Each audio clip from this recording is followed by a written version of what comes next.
été dans notre psaume, le psaume 121. C'est un chant que les femmes nous ont appris il y a quelques mois après la retraite des femmes. Et donc, c'est un bon rappel de cet amour. Alors, vous le savez, le programme, souvent pendant les mois de l'été, ce sont les psaumes. Alors, pourquoi? Parce que c'est souvent difficile à continuer une série que nous faisions. C'est surtout pas le moment de commencer une nouvelle série de messages avec ceux qui sont partis, des visiteurs, et c'est pas le moment non plus de terminer une série. Donc, on continue notre chemin dans les psaumes. Ayant terminé le psaume 118, la semaine dernière, la question m'a été posée mardi si nous n'allions pas commencer le psaume 119. Alors j'ai dit, écoutez, non, la question est bonne. La réponse simple, c'est non parce que le psaume 119 est trop long pour faire justice à ce psaume magnifique. C'est le psaume le plus long dans toute la Bible, c'est au centre même de la Bible. Peut-être je prendrai tout un été pour le faire, ou peut-être à part, mais pas le psaume 119. Aujourd'hui, comme j'ai dit, ça sera le psaume 121. Ce que nous allons faire, c'est de commencer ensuite de voir certains des psaumes qui appartiennent d'un groupe qui s'appelle les Cantiques de degrés. Notre psaume est dans ce groupe, autrement connu aussi comme des psaumes d'ascension. Ces termes sont importants pour mieux comprendre le contexte global des 5 psaumes consécutifs. Alors, il y en a 5, on va pas faire tous les 5, mais il y en a 15 qui sont dans ce groupe de l'ascension. Ces termes sont importants pour mieux comprendre le contexte. Avant d'expliquer pourquoi il tient ce nom, j'aimerais vous poser quelques questions pour que vous appréciez mieux cette notion de l'ascension. Car à la base de cette ascension se trouve la notion d'être en mouvement. Plus du mouvement, d'être en transition. De comprendre que oui, peut-être, j'ai commencé au point A comme début, mais ma destination finale ne se trouve pas ici. Et la destination est précieuse pour les psalmistes et pour les groupes dans ces psaumes. Par exemple, le début de ma vie de l'entreperson officielle a commencé dans un hôpital à Addis Abeba, dans l'Afrique de l'Est. Je sais que ça ne se voit pas que je suis africain-américain. Est-ce que ma vie a continué en Afrique? Non, pas du tout. Un tiers de ma vie se déroulait dans la jungle de la Papouasie-Nouvelle-Guinée. Est-ce que c'est évident aujourd'hui que j'ai vécu une partie de ma vie dans une jungle? Oui. C'est une question piège, oui, c'est une question piège, oui. Parfois, il est évident que j'ai vécu une partie de ma vie dans une jungle. En effet. Même, regarde cette chemise qui me rappelle de ma jeunesse dans la jungle. Je l'ai trouvé vêtu du corps de la Papouasie. Alors, sur la surface, je viens des États-Unis et pas mal de mes racines finalement viennent de là. Mais en même temps, j'ai vécu 20 ans de ma vie ici en France. Ce qui veut dire que parfois, je ne trouve plus ma place aux États-Unis souvent. Je suis quoi moi? Je suis qui? Je viens d'où? Ça, c'est toujours la question. Vous venez d'où?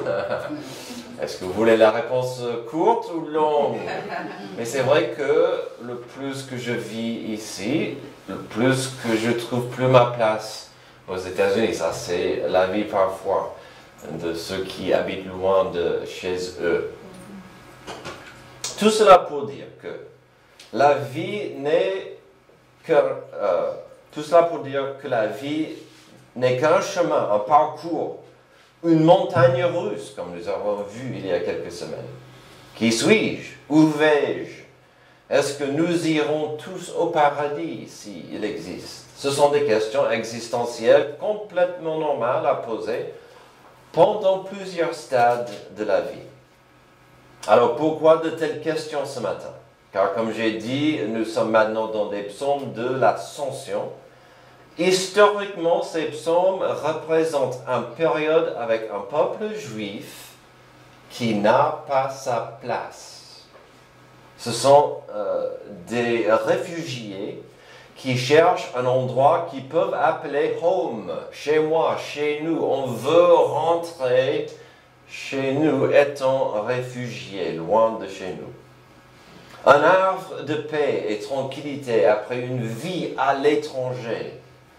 Il monte, donc c'est-à-dire cette ascension, il monte à Jérusalem. Alors qui ici parfois ne se pose pas la question, mais est-ce que cette planète c'est la mienne? Parfois je regarde autour de moi et je dis, mais les humains sont fous. Je sais que Obélix a dit les Romains étaient fous, mais les humains parfois sont fous. Est-ce que j'appartiens au peuple humain? Est-ce que les parents posent la question, est-ce que mes enfants sont humains? Est-ce que c'est simplement une question de discernement, de comprendre la différence qui existe entre des groupes divers, comme des pré-ados et des ados? Vous mettez des pré-ados avec des ados et vous n'aurez pas les mêmes conversations, les mêmes intérêts, les mêmes discussions. Parfois même des ados avec d'autres ados. Même chose, certains ados sont intéressés à ceci, d'autres à cela, et c'est pas le même univers. Parfois il y a une différence, parlant de différence de groupe, des Belges et des Français. Amen. C'est parfois, on ne comprend pas combien on peut être si proche l'un de l'autre, avec une frontière fine, plus ou moins partageant la même langue, mais c'est pas la même culture, ça. Des Californiens et le reste des États-Unis. Amen. Ah oui. Ah, d'accord, peut-être vous ne le savez pas, mais ça, Super. ça c'est encore des groupes différents. Des hommes et des femmes. Je vous rappelle que nous les hommes sommes martiens, on vient de Mars, et les femmes viennent de Vénus. C'est là où le psaume 121 commence. Nous avons un groupe encore qui marche ensemble vers un futur inconnu. Si vous voulez, vers la terre promise. C'est bizarre parce qu'on voit un groupe de juifs qui monte vers la terre promise, encore. Car des historiens pensent que ce psaume a été écrit pour ceux qui rentraient au pays après l'exil au Babylone. Ils ont un passé douloureux, ils ont un futur promettant, mais pas du tout certain. Mais qui peut dire ce que tient cet avenir devant eux, aujourd'hui et demain? Ils marchent, ils voyagent et bien sûr, ils espèrent que tout ira bien. Dans de telles conditions, il faut bien sûr appuyer sur l'Éternel. Alors, je ne sais pas pour vous, mais ça me rappelle de cette chose que nous appelons la vie. Nous aussi pouvons parfois dire, oui, j'ai des parties de mon passé qui étaient douloureuses. J'espère que mon avenir sera promettant, mais je ne sais pas ce qui tient cet avenir devant moi. Dans ce cas, dans notre psaume, nous découvrirons une grande espérance du groupe, car leur espérance était la nôtre. C'est-à-dire leur espérance se trouvait dans l'Éternel, notre Dieu merveilleux. Trouvons aujourd'hui quelques menaces, quelques obstacles qui font partie de la vie, mais surtout embrassons l'espérance qui se trouve en Dieu et comment parfois Dieu peut se montrer sur le chemin. D'abord, dans un monde souvent difficile, il est rassurant d'avoir à nos côtés le Créateur du monde. Verset 1. Je lève mes yeux vers les montagnes. De où me viendra le secours? Le secours me vient de l'Éternel qui a fait le ciel et la terre. Alors, ces deux premiers versets sont souvent cités. Et pourquoi pas? Ils sont beaux, ils sont magnifiques, c'est de la poésie. Combien de fois est-ce que j'ai vu ces deux versets sur une affiche? souvent à la bibliothèque chrétienne. On les voit sur les affiches dans une maison. Je ne serais pas choqué de voir ça comme tatouage sur le bras, un biceps d'un mec costaud. C'est un passage assez beau de dire, je lève mes yeux vers vraiment l'Éternel. Et le problème, si vous voulez, avec ces versets, c'est que nous ne savons pas plus que ça sur la menace. Souvent dans les psaumes, on voit la menace. C'est cité, c'est donné, c'est exprimé, c'est expliqué. Qui ou quoi vient vers eux? Avec quel danger? Pourquoi ils ont besoin de secours? L'autre grande question que certains posent tourne autour des montagnes, ce mot montagne. Parle-t-on des montagnes en particulier? Peut-être sur le chemin, ils sont dans une vallée, ils regardent des montagnes. Est-ce que ça parle du mont Sion, une colline de Jérusalem, située au sud-ouest de la vieille ville? Le nom de Sion est souvent pris comme symbole de Jérusalem. Donc, est-ce que le psalmiste disait, je jette mes yeux vers chez moi, vers Jérusalem, vers le mont Sion? Est-ce que la notion des montagnes est symbolique pour l'idée de la sécurité qui vient d'en haut? Ou est-ce que c'est l'envers? Et la menace se situe au-dessous et elle pourrait descendre pour leur faire du mal. La phrase « D'où viendra le secours » est-ce que c'est une question ouverte et honnête ou est-ce que la personne attend le secours d'en haut? Alors, il y a beaucoup de questions qu'on pourrait se poser. Il n'y a pas de réponse très très précise sur ces questions, mais ce n'est pas grave. Il serait normal et compréhensible dans la difficulté de vouloir chercher plus de sécurité dans une position élevée et rocheuse. Ça, c'est historique, naturel. Si vous êtes menacé, c'est quoi le désir naturel? C'est de vous lever plus haut que ce danger qui arrive.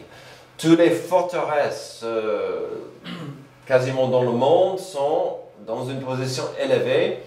Historiquement, il fallait, si un envahisseur arrivait, il fallait faire face à la défense de l'ennemi qui était élevée. Et donc ça, c'est totalement honnête, correct et compréhensible de vouloir avoir cette position élevée et rocheuse. Mais en même temps, la question de où vient le secours est quasiment une question rhétorique. Car la réponse est donnée tout de suite après, et elle est belle comme réponse. Le secours me vient de l'Éternel qui a fait le ciel et la terre. Le Créateur est notre secours. Dans cet univers fou, dans ce monde qui va mal, n'oublions pas que le Créateur est pour nous. C'est lui qui a fait le ciel, c'est lui qui a fait la terre, c'est lui qui a créé cette planète que nous appelons la nôtre. Il a fait des montagnes, il a fait des vallées. Oui, cette planète est pourrie et elle n'est plus notre amie. Je le dis souvent, mais quand vous étudiez bien la malédiction de la chute de l'homme en Genèse 3, et ses implications, nous pouvons vite constater que nous vivons dans un monde perdu, dans un monde pourri. Heureusement, le Créateur de ce monde comprend cela et il ne nous laisse pas seuls. Oui, l'humanité a été maudite par le péché, mais n'oublions pas que ce n'était pas que nous. Notre planète aussi en souffre. Est-ce que cette planète elle-même, est-ce qu'elle a des problèmes de tremblement de terre? Est-ce qu'elle a des problèmes de la sécheresse? Est-ce qu'elle a des problèmes des feux? Oui. Et vous savez pourquoi? Romains 8, 20 à 29 nous rappelle l'importance de la rédemption de Dieu que Dieu veut faire pour nous les êtres humains et finalement sa planète. En effet, la création a été soumise à l'inconsistance non de son propre gré, mais à cause de celui qui l'y a soumise. Là, il parle de Genèse 3 et la chute. Et la malédiction du péché sur la planète. Verset 21, toutefois, elle a l'espérance d'être elle aussi libérée de l'esclavage, de la corruption, pour prendre part à la glorieuse liberté des enfants de Dieu. Or, nous savons que, jusqu'à maintenant, la création toute entière soupire et souffre les douleurs de l'accouchement. Et ce n'est pas elle seule qui soupire, mais nous aussi, qui avons pourtant dans l'esprit un avant-goût de cet avenir. Nous soupirons nous-mêmes en attendant l'adoption, la libération de notre corps. En effet, c'est en espérance que nous avons été sauvés. Or, l'espérance qu'on voit n'est plus de l'espérance. Ce que l'on voit, peut-on l'espérer encore? Mais si nous espérons ce que nous ne voyons pas, nous l'attendons avec persévérance. Je reviens souvent à ce passage pour me rappeler de l'importance de la rédemption. C'est quoi la rédemption? C'est le désir et la puissance de Dieu de pouvoir prendre ce qui est brisé, corrompu par le péché, et le rendre encore pur et correct. Et donc on voit dans ce passage, même notre planète est victime au péché. La rédemption de Dieu, qui renouvelle des choses telles que Dieu les a créées avant la corruption du péché. Aujourd'hui, cette rédemption commence dans le cœur humain.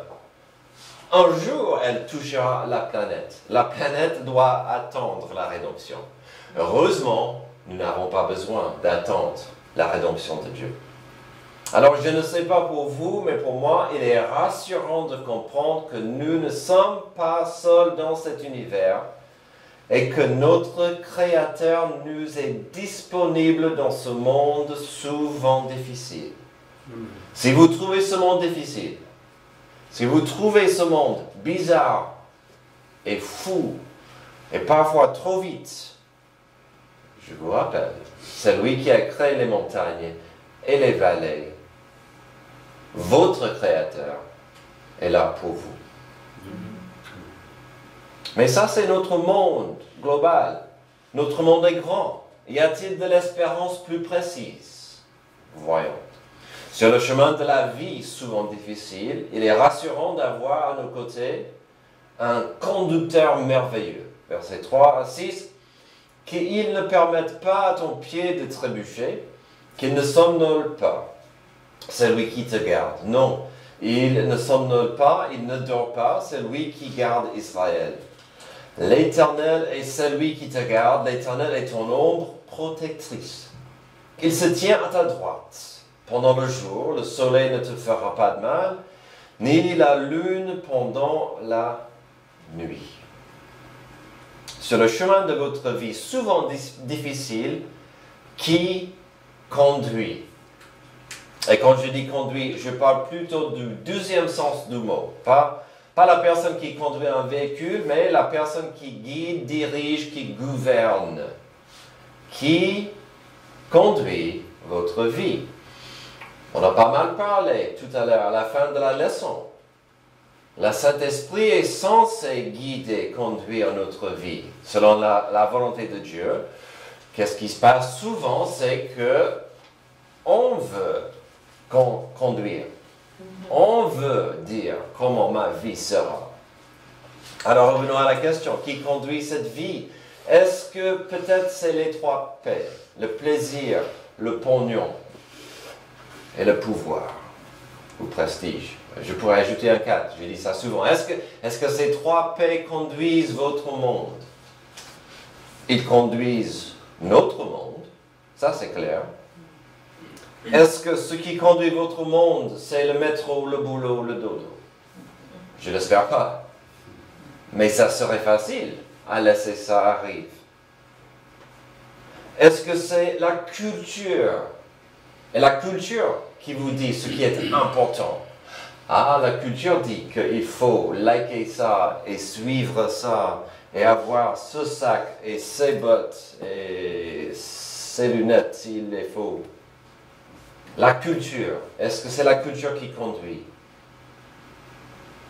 Votre idéologie peut-être, ou les idées de votre copain ou votre copine. Alors pour certains, ils diraient que oui, il y a d'autres influences qui conduisent leur vie, tandis que la réponse la plus simple, mais souvent la plus dangereuse, c'est la réponse c'est moi. Je conduis. Moi-même, je conduis ma vie telle comme je veux. C'est tout à fait dans notre nature humaine de vouloir conduire notre propre vie. Et en soi, ce n'est pas un problème. Puis Dieu ne nous a pas créés afin d'être des robots, des programmes, des esclaves qui doivent répondre. Oui, chef, non, chef.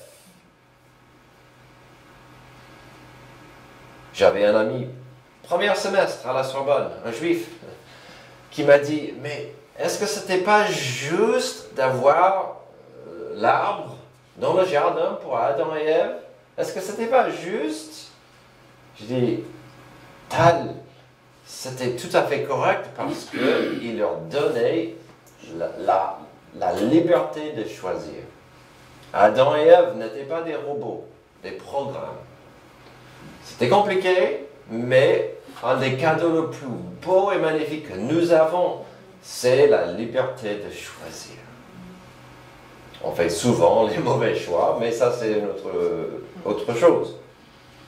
En même temps, nous aurons toujours du mal à gérer nos propres vies si on n'est pas volontairement sous l'autorité de Dieu et l'amour qu'il a pour nous.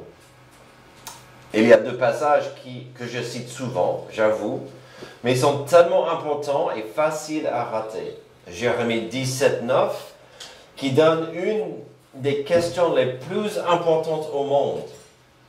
Le cœur est tortueux. Plus que tout, il est incurable. Qui peut le connaître? Ouf. Elle n'a pas tort, la question. Et la vérité après. Le cœur est tortueux. Qui peut le connaître? Mais parlons des questions rhétoriques. C'est Dieu qui répond juste après, avec une réponse, je dis parfois terrifiante. Dieu lui-même répond, « Moi, l'Éternel, j'explore le cœur, j'examine les reins pour traiter chacun conformément à sa conduite au fruit de ses agissements. » Ouf! Si le cœur est méchant, tortueux, et Dieu peut le voir, et l'être humain doit payer pour ça, il nous faut de la rédemption. Quelle est la réponse? Où se trouve l'espoir pour cette notion de conduite? L'autre passage que je cite souvent nous donne quelques indices au Romains 12, 1 et 2. Et encore, on verra quelques parallèles de ce que nous avons vu ce matin. Cette notion d'être rempli de l'esprit ou rempli de moi, conduit par moi-même ou conduit par la volonté de Dieu. Je vous encourage donc, frères et sœurs, par les compassions de Dieu, à offrir votre corps comme un sacrifice vivant, saint, agréable à Dieu. Ce sera de votre part un culte raisonnable. Ouf. Le premier culte raisonnable qu'on peut donner à Dieu, c'est chaque matin de dire, Dieu me voici. Amen. Je appartiens à toi. Je ne conduis pas ma vie, j'aimerais que tu conduises ma vie. On pense au culte. Les cultes sont le dimanche matin. Un culte agréable à Dieu, c'est de dire, pas moi, pas ma volonté, la tienne. Verset 2. Ne vous conformez pas au monde actuel, mais soyez transformés par le renouvellement de l'intelligence afin de discerner quelle est la volonté de Dieu, ce qui est bon, agréable et parfait. Le verset 2 maintenant parle de qui conduit. Qui va conduire? Qui est derrière le volant? Ne vous conformez pas au monde actuel, soyez transformés par le renouvellement de l'intelligence. Voilà, on voit la volonté de Dieu parfaite qui conduit en principe l'enfant adoptif de Dieu, c'est-à-dire le discernement de la volonté de Dieu pour nous. Dans ces 3 versets de notre psaume, nous voyons une belle volonté et acceptation de suivre cette volonté. Verset 3 de notre psaume, qu'il ne permette pas à ton pied de trébucher, qu'il ne somnole pas celui qui te garde. Non, il ne somnole pas, il ne dort pas celui qui garde Israël. L'Éternel est celui qui te garde. L'Éternel est ton ombre protectrice. Il se tient à ta droite pendant le jour, le soleil ne te fera pas de mal, ni la lune pendant la nuit. C'est pas mal pour des voyageurs.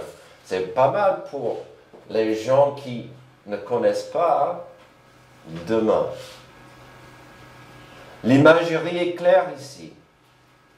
Tant que Israël, tant que ces pèlerins, ou dans notre cas, l'enfant adoptif de Dieu veut profiter de la protection de Dieu, il restera sous son ombre, sous ses ailes, sous sa protection. Mais il y a cette notion de volonté, n'est-ce pas? Nous voyons dans ce passage des mots d'un guide, un conducteur qui mène son troupeau merveilleusement.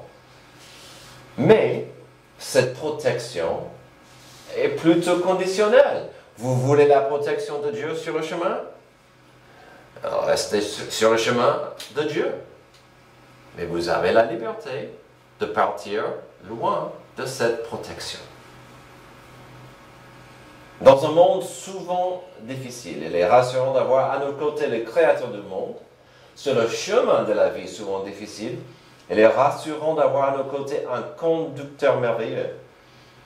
Dans cette vie éphémère, il est rassurant d'avoir à nos côtés le Christ qui nous maintient. Verset 7, l'Éternel te gardera de tout mal. Il gardera ta vie. L'Éternel gardera ton départ et ton arrivée dès maintenant et pour toujours. Je ne sais pas si vous l'avez remarqué, mais ce petit psaume utilise ce mot « garde » à plusieurs reprises. C'est le mot qui arrive le plus souvent. Il est tout au long du psaume. Il ne veut pas dire qu'il s'agit d'une bulle protectrice où rien ne peut vous toucher. Il ne veut pas dire que la vie sera toujours en rose sans problème. Mais en 8 versets, nous avons 6 fois ce mot, cette notion d'un Dieu présent. Dès le 12e verset, où le psalmiste avoue que son secours vient de Dieu, on commence à voir cette notion d'un berger, ou si vous préférez un parent. Quelqu'un avec une autorité et une sagesse qui est disponible. Pas pour dominer, mais pour guider et maintenir la vie et le progrès de ceux qui s'y intéressent. Alors c'est vrai, si vous êtes un parent, si vous avez des enfants, vous comprenez cette notion. Surtout quand ils sont les plus petits, vous avez plus de règles.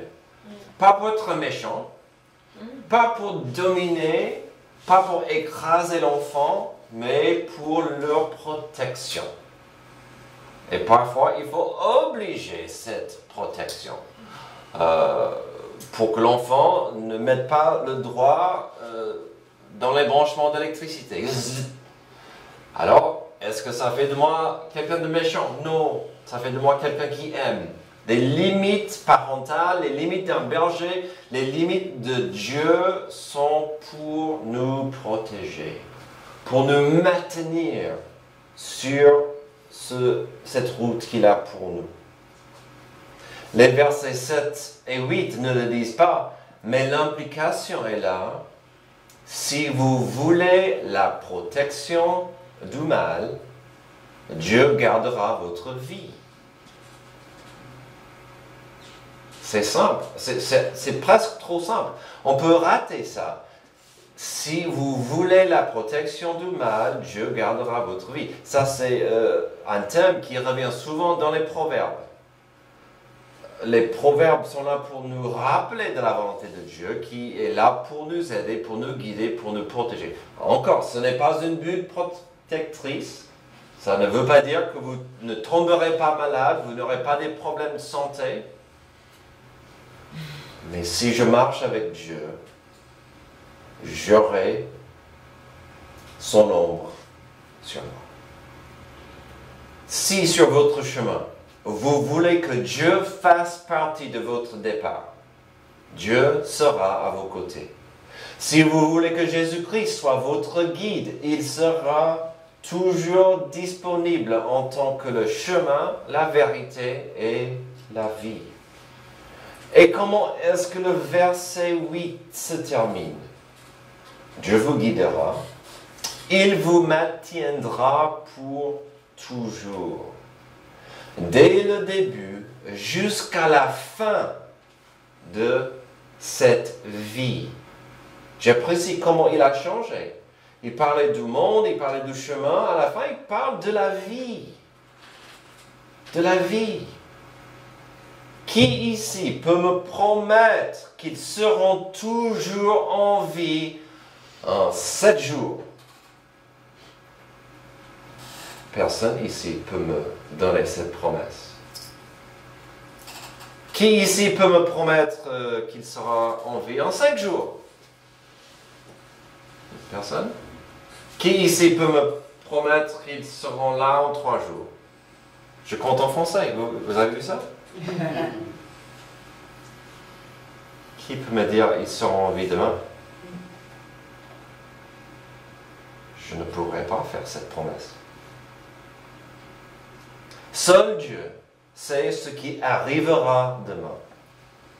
Et cette notion était tellement importante pour Dieu que son apôtre Jacques en a écrit ceci, au Jacques 4. Vous qui ne savez pas ce qui arrivera demain, en effet, qu'est-ce que votre vie? C'est une vapeur qui paraît pour un instant et qui disparaît ensuite. Vous devriez dire au contraire, si Dieu le veut, nous vivrons, nous ferons ceci ou cela.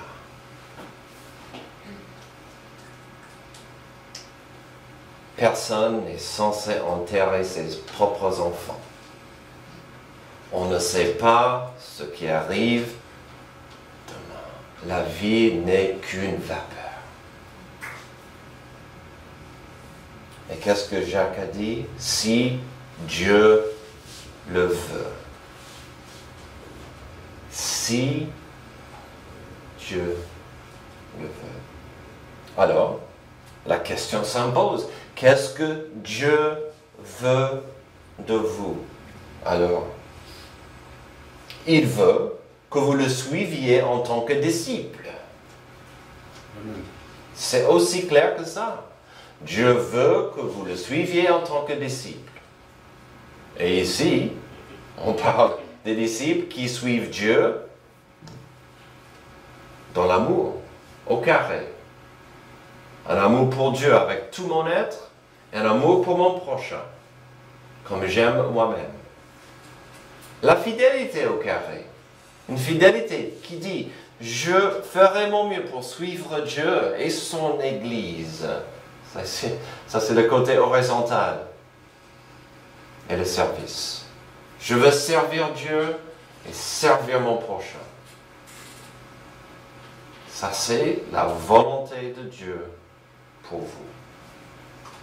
D'être un disciple, de suivre Jésus par le renouvellement de votre intelligence en suivant sa parole. Si vous ne l'avez pas vu ou constaté aujourd'hui, on a vu un langage aujourd'hui de brebis. Je vous encourage de relire ce psaume ensemble avec Jean 10, 1 à 18.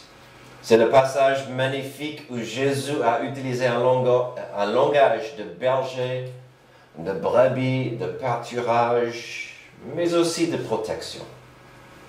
Jésus a dit, il n'était pas que le bon berger, mais il était aussi la porte principale de protection et provision.